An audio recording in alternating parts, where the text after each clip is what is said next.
Welcome back to the Breakfast Show 2. Joining me this morning is Sharon Anderson from the Cape Girardeau Public Library, here to talk about the books for the month. And this first book I recognize because I have read it before. Wonderful.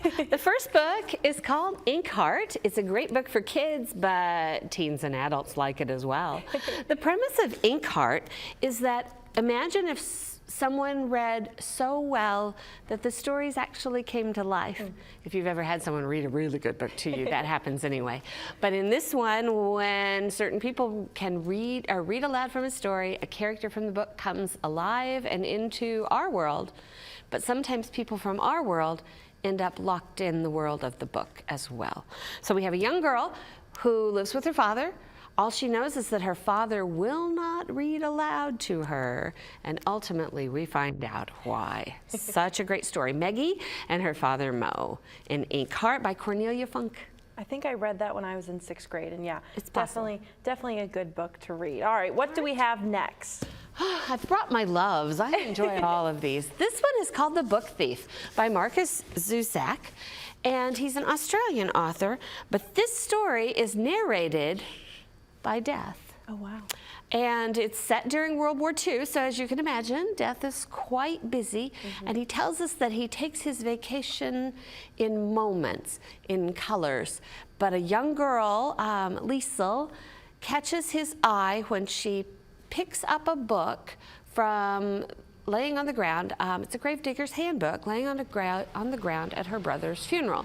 And she picks it up, looks around, and tucks it in her pocket.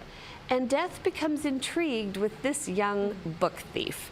And we follow her through, and of course, as told by Death, but it's a great story. I wasn't sure I wanted to hang with Death for almost 600 pages. Oh, wow. But it's a great book. So I've heard good things about that one, so too. good. I've heard about. Did this one become a movie? Or did it not? It did. Okay, it did, and I was terrified to go see it for fear that they might have ruined it, but they didn't. But the book is better. Of course. The book is always better. Books are always so much better than the movies. They have so much more detail. All right, what do we have for the adults? For adults, I have a time travel mystery, and it's the first in a long series. The series is called the Chronicles of St. Mary's, and the premise of this is that we have historians who actually get to go back in time to view the history as it's occurring. And the first title of the book is just one damn thing after another, because basically that's what history is one thing and another thing and other things more. So when the young woman in this book takes her first job, she finds herself among several other, tea-drinking librarians and historians, and ultimately the question that she's asked in the interview is, if you could go anywhere, where would you want to go?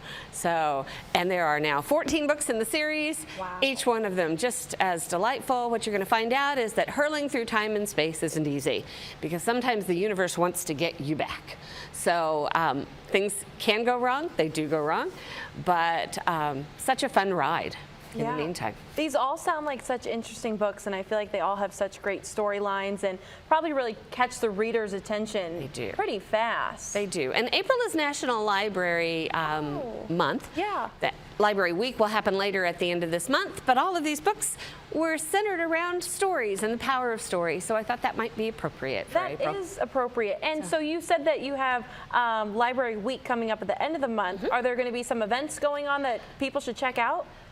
Go online to capelibrary.org, look at our calendar of events, and pick up a calendar the next time you're at the library. Many of these books are available downloadable as well. Wonderful. So you don't even have to stop by the library to read them. Just log on to Overdrive or Libby with your library card. That is perfect. Well, Sharon, thank you so much for joining us this morning to talk about the books of the month.